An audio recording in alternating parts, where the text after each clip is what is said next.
झूला झूला था। রাহুলের অভিযোগ, অসহনশীল বিজেপির অধীনে বেড়েছে সংখ্যালঘু নির্যাতন, কমেছে মত প্রকাশের স্বাধীনতা। বলেন, মিথ্যা প্রতিশ্রুতি দিয়ে প্রতারণা করেছেন মোদি।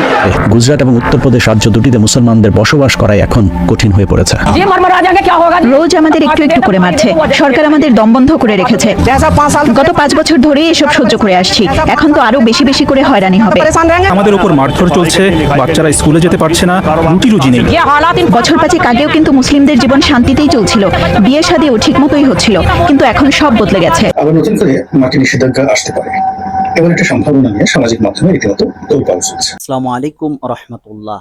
দর্শক মন্ডলী, আপনাদের মাঝে চলে এলাম নতুন একটি আপডেট নিউজ নিয়ে। দর্শক, আপনারা সবসময় আমাদের পাশে থাকবেন এবং আমাদের ভিডিওটি না টেনে সম্পূর্ণ ভিডিওটি ধৈর্য সহকারে দেখবেন। দর্শক, আপনাদের এমন একটি ভিডিও দেখাতে চলেছি, আসলে ভিডিওটি দেখার পর আসলে মনটা সবারই খারাপ হয়ে যাওয়ার কথা। আসলে ভারতে মোদী সরকার ক্ষমতায় আসার পর থেকে মুসলমানদের উপরে একটার পর একটা নির্যাতন চলছে। এটি কি আসলে কোনোভাবে মেনে নেওয়া যায়? যেখানে আমরা মুসলমান, আসলে মুসলমানদের অপরাধ কি? তিনি কেন এমন করছেন? আসলে ধর্ম যার যার শেষে অবশ্যই তার তার ধর্ম পালন করবেন। এখানে আসলে মুসলমানদের উপরে কেন নির্যাতন চালানো হয়? দর্শক মণ্ডলী, এই সম্পূর্ণ ভিডিও জুড়ে অনেক গুরুত্বপূর্ণ আলোচনা রয়েছে। আপনারা সম্পূর্ণ ভিডিওটি ধৈর্য সহকারে দেখবেন যে বর্তমানে মোদী সরকার তিনি মুসলমানদের উপরে কেমন ব্যবহার করছেন। তাহলে চলেন আমরা মূল ভিডিওটি দেখে আসি। তার আগে আপনাদের অনুরোধ করতে চাই, আপনারা যারা এখনো পর্যন্ত আমাদের চ্যানেলটি সাবস্ক্রাইব করেননি তারা অবশ্যই আমাদের চ্যানেলটি সাবস্ক্রাইব করবেন এবং লাইক করবেন এবং ভিডিওটি বেশি বেশি করে শেয়ার করবেন। তাহলে চলেন আমরা সম্পূর্ণ ভিডিওটি ধৈর্য সহকারে দেখে আসি।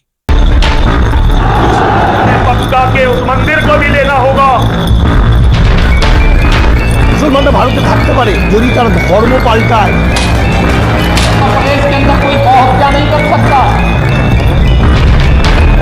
এই জায়গা থেকে আগামী দিনে অখণ্ড ভারতের একটি অংশ হতে পারে। জয় শ্রীরাম। मित्रों, मैं बचपन में रेल के डिब्बे में चाय बेचता था। চাওয়ালা থেকে পৃথিবীর বৃহত্তম গণতান্ত্রিক দেশের তিনবারের প্রধানমন্ত্রী Narendra Modi. Mister Donald Trump, Donald Trump, Donald Trump. Donald ট্রাম্পের নাম ভালোভাবে উচ্চারণ করতে না পারা চাওয়ালার ভারতের প্রধানমন্ত্রী হতে কোনো যোগ্যতা লাগেনি। শুধু ধর্মকে পুঁজি করেই তিনি তিনবার বাগিয়ে নিয়েছেন দিল্লির মসনদ। जय श्री राम, जय जय श्री राम। মোদীজির ফেসবুক পেজ থেকে যদি একটু ঘুরে আসেন তাহলে কিছুক্ষণের জন্য আপনাকে দ্বিধাদ্বন্দ্বে ভুগতে হবে। বুঝে উঠতে কঠিন হবে এটা কোনো রাজনীতিবিদের ফেসবুক পেজ নাকি ধর্মীয় গরুর অনলাইনে ধর্মযুদ্ধ চলছে। কখনো গরুর 2 ঠ্যাঙের চিপায়, কখনো হনুমানের চিপায় ঝোপ ছাড় বন জঙ্গল, এমনকি পানির নিচে গিয়েও চলছে ভক্তদেরকে বলদ বানাবার প্রতিযোগিতা। समुद्र के भीतर द्वारिका जी के दर्शन कर रहा था। সবশেষ লোকসভা নির্বাচনের শেষ ধাপের আগেও দুদিনের ধ্যানে বসেছিলেন নরেন্দ্র মোদী। ভারতের লোকসভা নির্বাচনের শেষ ধাপের ভোট গ্রহণের আগে ধ্যানে বসলেন প্রধানমন্ত্রী নরেন্দ্র মোদী। সবসময় ভোটের সময় দেখবেন ধ্যান করতে ইচ্ছা করে, মোদীর ভগবানকে মনে পড়ে ভোটের সময়। যখন যেমন তখন তেমনের এই নীতিতেই চলছে মোদীর রাজনীতি। ভোটের জন্য কোথাও নিজেকে মুসলিম বিরোধী, কোথাও মুসলমানদের পক্ষের লোক হিসাবে পরিচয় দিতেও কোনো সমস্যা হয় না তার। देश की संपत्ति पर पहला अधिकार मुसलमानों का। क्या आपकी मेहनत की कमाई का पैसा घुसपैठियों को दिया जाएगा? কোথাও নিজেকে বুদ্ধ, খ্রিস্টান, শিখ ভক্ত বলেও পরিচয় দিতে দেখা গেছে তার বিভিন্ন বক্তব্যে। भगवान बुद्ध के साथ मेरा एक और संबंध भी है। क्रिश्चियन कम्युनिटी के साथ तो मेरा संबंध कोई नया नहीं। बोहरा समाज के साथ मेरा भी रिश्ता बहुत पुराना। जीवन का एक महत्वपूर्ण कालखंड मैंने आदिवासियों के बीच में बिताया। बलिया से मेरा एक भावुक रिश्ता। একদিকে গোরক্ষার নামে ধর্মীয় উন্মাদনা তৈরির কাজটা চালিয়ে গেল তার দেশই পৃথিবীর এখন শীর্ষ গরুর মাংস রপ্তানির অন্যতম সফল দেশ। নারীদেরকে স্পর্শ না করার অভিনয় করলেও মাঝে মধ্যে হাত মেলানোর নেশাও আছে মোদীজির। আজ পাশা খেলবো রে জ্ঞান বিজ্ঞানে ভারত অনেক এগিয়েছে, কিন্তু বিশাল জনগোষ্ঠীর এই দেশটিতে এখনো বিরাট একটি সংখ্যা দারিদ্রতা, ধর্মান্ধতা, মূর্খতার অন্ধকারে নিমজ্জিত। সোশ্যাল মিডিয়াতে তাদেরকে বোকা বানিয়ে মোদী 1 যুগ ধরে অপ্রতিরোধ্যভাবে ভারত শাসন করে যাচ্ছে। सब कुछ देश के लिए छोड़ा। बीजेपी के टिकट पर तो कुत्ता भी खड़ा हो जाए हम जिता दें। ये सच है, अगर कुत्ता भी आएगा उसको भी जिताएंगे। अंधविश्वास नहीं है, हम भक्त हैं। महंगाई मेरे हिसाब से कोई ज्यादा नहीं हुई। अब मैं 10 साल से बनियान नहीं पहन रही, देखो आप। और मोदी जी भारत के भगवान का वरदान बन के भगवान नहीं, मनुष्य के रूप में नरेंद्र मोदी जी के रूप में उतार लिया। मोदी जी के रूप में श्री रामचंद्र ने जन्म लिया है। मोदी जी है ना, साक्षात भगवान महाकाल जी का अवतार है। वाह मोदी जी वाह। রাজনীতি, অর্থনীতি, ধর্ম কিংবা জাতিগত সম্প্রীতি, আঞ্চলিক প্রভাব থেকে বিশ্ব নেতৃত্বের মঞ্চেও নিকট অতীতের সবচেয়ে দুর্বলতম অবস্থানে রয়েছে বর্তমান ভারত। এই তো বছর তিনেক আগেও চীনা সেনাবাহিনীর কাছে 58,000 বর্গ কিলোমিটার জমি হারিয়েছে দেশটি। স্বাধীনতার পর এত বড় দখলের মুখে কখনোই পড়তে হয়নি দেশটিকে। China has taken away people's land in the area and this has triggered clearly a massive political slugfest. মোদীর বিজেপি সরকার অবশ্য ভারতের ভূমি দখলের বিষয়টি প্রথমে স্বীকার করেনি, যদিও পরে তারা মাত্র 38,000 বর্গ কিলোমিটার জমি দখলের বিষয়টি স্বীকার করেছিল। चाइना लद्दाख में भारत की लगभग 38,000 स्क्वायर किलोमीटर भूमि का अनधिकृत या कब्जा किए हुए। ঘটনা যখন পুরো ভারতে ছড়াছড়ি হয়, নরেন্দ্র মোদী আবারও তখন সোশ্যাল মিডিয়াতে সরব হয়। হেলিকপ্টারে সোজা চলে গিয়েছিলেন লাদাখ সীমান্তে, সেখানে থাকা সীমান্ত রক্ষীদের উদ্দেশ্যে রক্ত গরম করা গোমাতা কি জয় ভাষণে একটু চাঙ্গা করে আসবার চেষ্টা করেছিলেন। भारत माता की जय। आप मां भारती की ढाल बनकर के उसकी रक्षा करते हैं। কিন্তু এটা তো আর বলিউডের বিবেক অগ্নিয়াত্রীর সিনেমা নয়। মোদীর সেই সফরের উপহার হিসেবে ঠিক পরের দিন চীনের সেনাবাহিনী আরও ভেতরে ঢুকে ভারতের জমিতে চীনের একটি বিশেষ গ্রাম উদ্বোধন করে যান। China has built a large village in a disputed area in India's northeastern state. এখানেই শেষ নয়, সম্প্রতি বছরগুলোতে মুদ্রাস্ফীতি, বেকারত্বের হার, উদ্ভাবনী সূচক, শিক্ষার মান, জীবনযাত্রার মান থেকে শুরু করে সর্বক্ষেত্রে পতন হয়েছে ভারতের বিভিন্ন সূচকগুলোর। এখনো দেশের বিস্তৃত একটি অংশের মানুষের খোলা আকাশের নিচে মলত্যাগ করতে হয়, তারপরেও তারা মোদিতেই খুশি। हमारे पास लैट्रिन घर में नहीं है, हमारे पास सीवर व्यवस्था नहीं है। अगर संत चाहेगा तो सब हो जाता। মোদির আকাশচুম্বী জনপ্রিয়তায় কেউ কেউ তাকে ভগবান বলেও সম্বোধন করতে শুরু করেছে। हमारे माननीय प्रधानमंत्री जो खुद भगवान स्वरूप है, मोदी राम और अमित शाह वो भगवान है हमारे, हम उनकी पूजा करते हैं। সব শেষ লোকসভা নির্বাচনে এরকমই জয় জয়কার ছিল মোদিময় ভারতীয় গণমাধ্যম, কিন্তু যেমনটা বলা হচ্ছিল ঠিক তেমন ফল পায়নি নরেন্দ্র মোদীর বিজেপি। আগেরবার একক সংখ্যাগরিষ্ঠতা পেলেও এবার শরিকদের নিয়ে গঠন করতে হয়েছে কোয়ালিশন সরকার। যদিও নির্বাচনের আগে 400 আসন পাবার স্বপ্ন নিয়ে নির্বাচনে ট্রেনে চড়েছিল নরেন্দ্র মোদীর বিজেপি। हमारे पास 400 सीट थी, 360 के करीब जीत करके आए। গেল 10 বছরে মোদীর সবচেয়ে বড় ট্রাম্প কার্ড ছিল ধর্মীয় বিভাজন। সেই কার্ডও এবার কাজে লাগেনি। ভারতের মানুষ বুঝতে শুরু করেছে ধর্ম ব্যবসার ফাঁদে পা দিয়ে মোদীকে বারবার ক্ষমতায় আনলেও সাধারণ মানুষ আসলে কিছুই পায়নি। जितना पैसा नरेंद्र मोदी जी ने इनको दिया है ना, उतना ही पैसा हम हिंदुस्तान के गरीब लोगों को देने जा रहे हैं। महालक्ष्मी योजना, पहली नौकरी पक्की योजना, इन योजनाओं के माध्यम से करोड़ों लाखपति बने। খোদ মোদীর সবচেয়ে বড় ধর্মীয় কার্ড বাবরি মসজিদের নির্ধারিত জায়গায় রাম মন্দির তৈরি করেও কাজ হয়নি। উল্টো অযোধ্যাতেও ভরাডুবি হয়েছে বিজেপির। উত্তরপ্রদেশ থেকে পশ্চিমবঙ্গ, এমনকি মোদীর নিজের আসনেও মাত্র 60,000 ভোটের ব্যবধানে জিতেছে প্রধানমন্ত্রী নরেন্দ্র মোদী, যা ভারতের কোনো প্রধানমন্ত্রীর দ্বিতীয় সর্বনিম্ন ব্যবধানে জয়ের রেকর্ড। सम्माननीय आदरणीय মোদীর ধর্মীয় হাতিয়ার দিনকে দিন ভোতা হয়ে আসার কারণ হলো ভারতের মানুষ এখন বুঝতে শিখেছে ধর্ম আসলে মোদীর গদি টেকানোর কৌশল। ধর্মের দোহাই দিয়ে সাধারণ হিন্দুদেরকে গরুর মূত্র আর গোবরের হরেক রকমের লাড্ডু খাওয়ালেও মোদীকে কখনো গরুর মলমূত্র খেতে দেখা যায়নি। বিজেপির জনসভায় মুসলমানদের বিষোদ্গার করলেও প্রয়োজনে আল্লাহর গুণগান করতেও দেখা গেছে তাকে বিভিন্ন সময়। अल्लाह इज रहमान एंड रहीम। গোরক্ষার ঘোষণা দিয়ে গরুর মাংস রপ্তানি করা প্রতিষ্ঠান থেকে ডোনেশন নিতেও সমস্যা হয় না। যেখানে যেভাবে প্রয়োজন সেখানে সেভাবে অভিনয় করে যাচ্ছেন মোদী, অমিত শাহেরা। তবে একটি জায়গায় ব্রাহ্মবাদী মোদীরা সবখানে এক, তা হলো ব্রাহ্মণ আর অব্রাহ্মণ নমশূদ্রদের বেলায়। নমশূদ্র, কাওড়া, বাগদি, কোল, রাজবংশী এরকম অসংখ্য 6,700 হিন্দুদের মধ্যে অবস্থা এরকম। আবার নতুন করে মাকে নিষেধাজ্ঞা আসতে পারে এমন একটা সম্ভাবনা নিয়ে সামাজিক মাধ্যমে রীতিমতো তোলপাড় চলছে। আমাদের সামাজিক মাধ্যমের অনেক কথাই আমরা বিশ্বাস করতে পারি না, আবার অবিশ্বাস করার কোনো কারণ নেই।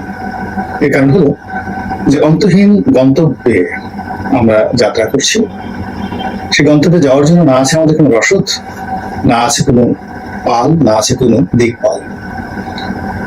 অর্থাৎ অন্তহীন পথে যাওয়ার মতো, যেটিকে ইংরেজিতে বলা হয় ফুয়েল, সেটি আমাদের নেই। একটা রাষ্ট্র এগিয়ে চলছে, কিন্তু এটি রাষ্ট্র কাঠামোর যে আদর্শ, যে আইডিওলজি, সেটি আমাদের নেই। আমরা কি একটি গণতান্ত্রিক রাষ্ট্র? নাকি উত্তর কোরিয়ার মতো একটি রাষ্ট্র, নাকি দক্ষিণ কোরিয়ার মতো একটি রাষ্ট্র, চীনের মতো কোনো রাষ্ট্র, নাকি রাশিয়ার মতো রাষ্ট্র, এ আপনি মিলাতে পারবেন না। এখানে গণতন্ত্র কিভাবে কাজ করছে, পার্লামেন্ট কিভাবে কাজ করছে, বিচার বিভাগ কিভাবে কাজ করছে, এক অদ্ভুত দেশ। আপনার ঠিক সেই বিখ্যাত কবিতার কথা মনে হয়, ডিএল রায়ের, এমন দেশটি কোথাও খুঁজে পাবে না পৃথিবী, সকল দেশের রানী সেজে আমার জন্মভূমি। ডিএল রায়, দ্বিজেন্দ্র লাল রায়, রবীন্দ্রনাথের বিআই হন সম্পর্কে। এখন এই দেশে এই যে আমাদের যে দুরবস্থা, আমাদের যে অভিভাবকহীনতা, আমাদের গণতন্ত্রহীনতা, আমাদের বিচারহীনতা, আমাদের আশ্রয়হীনতা, আমাদের দারিদ্রতা, আমাদের অভাব, আমাদের অভিযোগ এবং আমাদের সীমাহীন চাহিদা, একই সঙ্গে সীমাহীন দুর্নীতি, সব মিলিয়ে আমরা ইতিহাসের এইরকম একটা সন্ধিক্ষণে আছি, যেটা আজ থেকে 3 বছর আগে আমরা কল্পনাই করতে পারতাম না। মনে হতো 3 বছর আগে যে আমরা এই আমেরিকা হয়ে গেছি, সিঙ্গাপুরকে পিছনে ফেলেছি। আসলে $50 বিলিয়ন একটা ছোট রাষ্ট্র, বাংলাদেশের মতো ছোট রাষ্ট্র, সেখানে ফরেন রিজার্ভ এটা মুখের কথা না। কিন্তু এই 3টি বছরে এতটা সর্বনাশ হয়ে গেছে, সেই রিজার্ভ যে সত্যিকার রিজার্ভ হিসেবে এখন কত আছে আমরা কেউ জানি না। আবার গত 1 বছরে বৈদেশিক ঋণ হিসেবে আমরা যে এনেছি, কোথায় আছে তাও আমরা জানি না, কিভাবে ব্যয় হয়েছে তা আমরা জানি না। একদিকে শুনি যে চীনা কোম্পানিগুলো বিভিন্ন প্রজেক্টে, যে মেট্রো রেলের, যে মেট্রো রেল না ঠিক এলিভেটেড এক্সপ্রেসওয়ের বিভিন্ন অংশের যে কাজ চলছিল, এই কাজ তারা বন্ধ করে দিয়েছে। চীনের অনেক কোম্পানি টাকা পাবে, এখন তারা টাকা চাচ্ছে, ভারতের আদানিরা টাকা চাচ্ছে। তো এগুলো সামাল দেওয়ার চেষ্টা করা হচ্ছে, ব্যাংকগুলো থেকে ঋণ নেওয়া হচ্ছে, একটার পর একটা বন্ড ইস্যু করা হচ্ছে, মানে ঋণ দিয়ে যাওয়ার জন্য ব্যাংকে বাধ্য করতে বন্ড ইস্যু করা হচ্ছে। জনগণের আমানত একদম ভেঙে খেতে খেতে খেতে খেতে কোন পর্যায়ে এসছে, সঞ্চয়পত্রের বিক্রয় এবং সঞ্চয়পত্রের স্থিতি দেখলে সেটা বুঝতে পারবেন। প্রত্যেকটা মানুষ এই অবস্থা চলছে, এবং যখনই এরকম একটি অবস্থা চলে, তখনই বিদেশি যারা শক্তি তারা কিন্তু সুযোগ নেয়। আমেরিকা দীর্ঘদিন যাবতীয় আওয়ামী লীগকে একদম স্কুইজ করার চেষ্টা করছে, আওয়ামী লীগের সঙ্গে খেলছে। মাছ ধরার সময় ঠিক সেই old man and the sea, Ernest হেমিংওয়ের বিখ্যাত উপন্যাসের মতো, এটি খুব তাজা। মাছ ধরার জন্য যেভাবে একজন ঝানু মাছ শিকারী বড়শি ফেলে যেভাবে খেলে মাছের সঙ্গে, একবার ছেড়ে দেয়, একবার টানে, একবার ছেড়ে দেয়, একবার টানে, ঠিক সেইভাবে অনেক দিন ধরেই মূলত আওয়ামী লীগকে টানাটানি করছে আমেরিকা।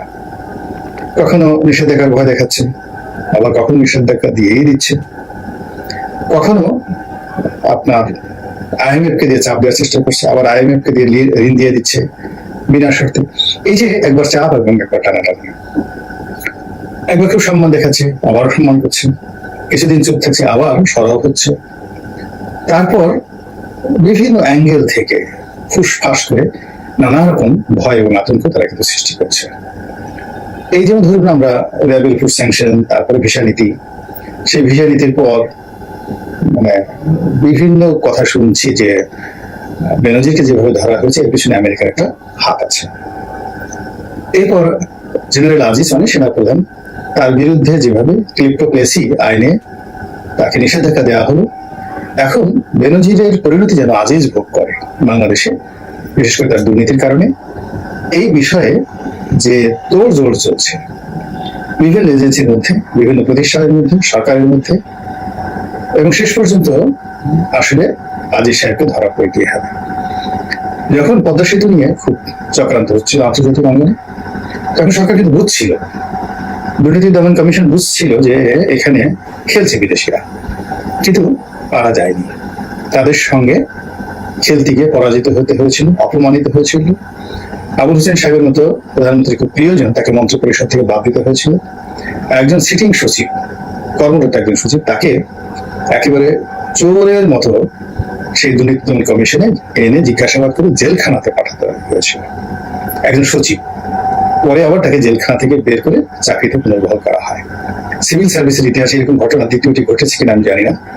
আমি তাকে চিনতাম, অত্যন্ত ভদ্রলোক, মার্জিত এবং সৎ। এখন তিনি জার্মানিতে আছেন বাংলাদেশের রাষ্ট্রদূত হিসেবে। হয়তো সরকার যে তার প্রতি আচরণ করেছে এই কারণে এক ধরনের মনোবেদনা থেকে তাকে সেই জায়গায় দেওয়া হয়েছে।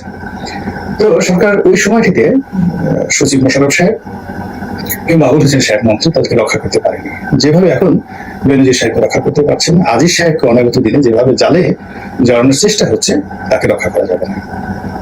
বঙ্গবন্ধুর জামানাতে আপনারা যারা এই অনেকগুলো খেলাধুলা দেখেছেন, বা ওই সময়টাতে যে বইগুলো রচিত হয়েছে, আমাদের বাংলাদেশের অনেক লোক বই লিখেছেন, মহিউদ্দিন সাহেব লিখেছেন, এমআর আখতার লিখেছেন, বিদেশি অ্যান্থনি মাস্কারান হান্স লিখেছেন। তো এই সময়টা দেখবে যে কি ধরনের বিদেশি চক্রান্ত ওই সময়টা চলেছিল, ঠিক তার চেয়ে জঘন্যতম চক্রান্ত কিন্তু এখন বাংলাদেশে চলছে। এবং এরই ধারাবাহিকতায় আবার নতুন করে এক ঝাঁক যে হাই প্রোফাইলের সাবেক আমলা এবং বর্তমান আমলা এবং বড় কিছু রাজনীতিবিদকে টার্গেট করে যে নিষেধাজ্ঞার কথাবার্তা শোনা যাচ্ছে, এটাকে উড়িয়ে দেওয়ার কোনো যাকে বলে কারণ নেই, হেতু নেই। কারণ হলো আপনি দেখবেন যে চারিদিকে একটা নিশ্চিত নীরবতা বিরাজ করছে। অনেক মানুষের মুখ ছোট হয়ে গেছে, অনেকের মধ্যে আতঙ্ক বিরাজ করছে। আগের মতো টুটা বহুভার শব্দ নেই, শুরু থেকে শেষ পর্যন্ত, উঁচু থেকে নিচু পর্যন্ত, বড় থেকে ছোট পর্যন্ত সবার মুখের হাসি উধাও হয়ে গিয়েছে। হম্বিতম্বি নেই, রাজনীতি নেই। এক দুই নম্বর হলো যে মার্কিন যুক্তরাষ্ট্র জেনারেল আজিজকে যে নিষেধাজ্ঞা দিয়েছে, এটাতে তারা খুব মজা পেয়ে গিয়েছে। এই একটা নিষেধাজ্ঞার ফলে তাদের যে গত 3 বছর ধরে তারা যেভাবে গণতন্ত্র নিয়ে, মানবাধিকার নিয়ে, শ্রমিকদের অধিকার নিয়ে যেভাবে কথাবার্তা বলছে, তো সেই সকল কথাবার্তার চেয়ে তার এই একটা নিষেধাজ্ঞা 100 গুণ বেশি ফল দিয়েছে। কাজেই অতীতে তারা যেভাবে মানবাধিকার নিয়ে কথা বলেছিল, নির্বাচনের কথা বলেছিল, সুশাসনের কথা বলেছিল, তারা হয়তো দেখেছে যে এই জিনিসগুলোতে এখন বাংলাদেশে আর কাজ করছে না। দুই নম্বর হলো রাষ্ট্রদূতের মাধ্যমে, পিটার হাসের মাধ্যমে তারা যে একটা মুভমেন্ট চালিয়েছিল, সামাজিক যোগাযোগ চালিয়েছিল, রাজনৈতিক যোগাযোগ চালিয়েছিল, সেটাও একেবারে ব্যর্থ হয়েছে। 3 নম্বর হলো মিস্টার ডোনাল্ড লু পাকিস্তানে যেভাবে সফল হয়েছেন, শ্রীলঙ্কাতে যেভাবে সফল হয়েছেন, ওভাবে বাংলাদেশে একেবারে রিভার্স ব্যর্থ হয়েছে। তো কাজেই সেগুলো না করে আজিজ সাহেবের বিরুদ্ধে যে অ্যাকশনটা নেওয়া হয়েছে, এরকম যদি গুনে গুনে গুনে গুনে বেশি না 20 থেকে 25 জনকে প্রথম ধাপে, দ্বিতীয় ধাপে আরো 20 থেকে 25 জন, সারা বাংলাদেশে হাহাকার শুরু হয়ে যাবে। এবং আপনাদের অনেকের মনে আছে 111-এর সময় দুর্নীতিবাদের একটা তালিকা করেছিল তৎকালীন 111 সরকার, এবং প্রথম 100 জনের একটা তালিকা করা হলো, না 50 জনের জন্য, এরপর আর একটা তালিকা করা হলো। তো ওই সময়টাতে যাদের তালিকায় নাম এসেছিল আর এই কান্নাকাটি, ফার্স্ট থিং হলো তারা পালালো, রীতিমতো অন্ধকার জগতে পালিয়ে গেল। অনেকে সেই পালানোর আগে তাদের ধন সম্পত্তি এই 111-এর অনেক কুশীলবের পায়ের কাছে তারা রেখে গেল, এবং সেইগুলো 111-এর যারা কুশীলব তারা সেগুলো পেয়ে এতটা দাম্ভিকতা দেখানো শুরু করলো, করে তারা পাইকারি হারে ব্যবসায়ীদেরকে আক্রমণ করা শুরু করলো। ফলে পুরো অর্থনীতি কিন্তু ধস নেমেছিল। এর ফলে 111 পরাজিত হয়েছিল। তো এখন বোঝার চেষ্টা করেন যে যারাই এই কাজগুলো করে তারা একটা সাড়া ফেলতে চায়। ওই সময়টাতে দুর্নীতি দমন কমিশন তারা গান রচনা করেছিল, এবং দুদকের ভয়ে অনেক লোকের হার্ট অ্যাটাক হয়েছে। জাস্ট দুর্নীতি দমন কমিশনের লোকজন বাসায় আসছে তদন্ত করার জন্য, তল্লাশির জন্য। এই কথা শুনে অনেক মানুষের একেবারে হৃদকম্পন বন্ধ হয়ে গিয়েছে, হার্ট অ্যাটাক হয়েছে। মরেছেন কিনা আমি এখন প্রতি পয়েন্টে বলতে পারবো না, কিন্তু অনেকে অসুস্থ হয়েছেন, অনেকে পাগল হয়ে গেছেন, হাওয়া করে কান্নাকাটি করেছেন দুদকের ভয়ে। তো তদ্রুপ এখন মার্কিন যুক্তরাষ্ট্র আমাদেরকে বিভিন্ন ভাবে দিল্লির মাধ্যমে নিজেরা সরাসরি যত না ভয় দেখানোর চেষ্টা করেছেন। তারপরে CNN, আল জাজিরা, তারপরে তাদের টাইম ম্যাগাজিন থেকে শুরু করে ইকোনমিস্ট, বিভিন্ন পত্রিকাতে বাংলাদেশের বিরুদ্ধে বদনামি করে তারা বাংলাদেশকে শাসানোর চেষ্টা করেছে, কিন্তু একটাও কাজে আসেনি। এবং ওয়াশিংটন পোস্টে এটা লেখাছাপা হলে দেখা গেল যাদের বিরুদ্ধে লেখাছাপা হয়েছে তারা আরো গা ঝাড়া দিয়ে ওঠে। তো এগুলো আমেরিকা মনে করছে যে বাংলাদেশে এই কুইনাইন গুলো চলবে না, এই মশার ওষুধ বাংলাদেশে চলবে না, বাংলাদেশে আসলে রুই কাতলাদের ধরতে হবে। এবং 111-এর সময়ও কিন্তু ছোটখাটো লোকদেরকে ধরবো না, রুই কাতলাদের ধরবো, এরকম একটা কথা ওই সময় জেনারেল মতিন বলেছিলেন, এবং ওটা খুব বাজার পেয়েছিল। এখন এই জেনারেল আজিজের বিরুদ্ধে যে ব্যবস্থাটা নেওয়া হয়েছে, এটা মোটামুটি এখন পর্যন্ত তারপর আজিজ সাহেবকে পুরো জনবিচ্ছিন্ন করে দিয়েছে, এক ঘরে করে দিয়েছে, বিব্রত করেছে, ভিতর সন্তুষ্ট করে ফেলেছে, আর বেনজির সাহেব তো রীতিমতো লাপাত্তা। এভাবে যদি আরো 10 জন, 20 জন, 25 জন এরকম আপনারা চিনি তাদেরকে, খালি এইভাবে যদি নিষেধাজ্ঞা দেওয়া হয়, তাহলে কি একটা পরিস্থিতির সৃষ্টি হবে। এবং সেই কাজটি কেন আমেরিকা করবে না, আমেরিকা যে করবে এটা আমরা জানি না, কিন্তু কেন করবে না এই কথা কিন্তু কেউ বলতে পারে না। বিকজ এই জিনিসগুলো না করার জন্য সরকারের সঙ্গে তাদের যে একটা সমঝোতামূলক সম্পর্ক থাকা দরকার, এটা আমেরিকার নেই। বরং আমেরিকার বিরুদ্ধে বিষোদ্গার করা হচ্ছে, চ্যালেঞ্জ জানানো হচ্ছে, তারা সেন্ট মার্টিন যাচ্ছে, এই ধরনের বদনামি রটানো হচ্ছে। ফলে এগুলো নিয়ে যে কোনো সময় যে কোনো ঘটনা ঘটে যেতে পারে। এবং তাই যদি হয় তাহলে আলটিমেটলি আমরা যে একটা দুর্ভাগা জাতি, সুখ যে আমাদের কপালে সহ্য হয় না, এবং আমরা যে সবসময় বিপদ বিপত্তির ঘুরে পড়ি, এই জিনিসটা 2024 সালের জুন মাসে এসে, জুলাই মাসে এসে হয়তো নতুন করে আবার প্রমাণিত হবে। মহান আল্লাহ রাব্বুল আলামিন আমাদের সবাইকে হেদায়েত দান করুন। এত সময় ধরে আপনারা সম্পূর্ণ ভিডিওটি ধৈর্য সহকারে দেখেছেন এবং সম্পূর্ণ বিষয়টুকু বিস্তারিত ভালোভাবে বুঝতে পেরেছেন যে মোদী সরকার বর্তমানে ক্ষমতায় আসার পর থেকে তিনি মুসলমানদের উপরে কেমন ব্যবহার করছেন এবং তাদের সঙ্গে কি করছেন। আপনারা ভিডিওটি দেখে বিষয়টি ভালোভাবে বুঝেছেন। দর্শক, তাহলে আজকের মতন ভিডিও এখানে শেষ করছি। সকলে ভালো থাকবেন, সুস্থ থাকবেন এবং ভিডিওটি বেশি বেশি করে শেয়ার করবেন।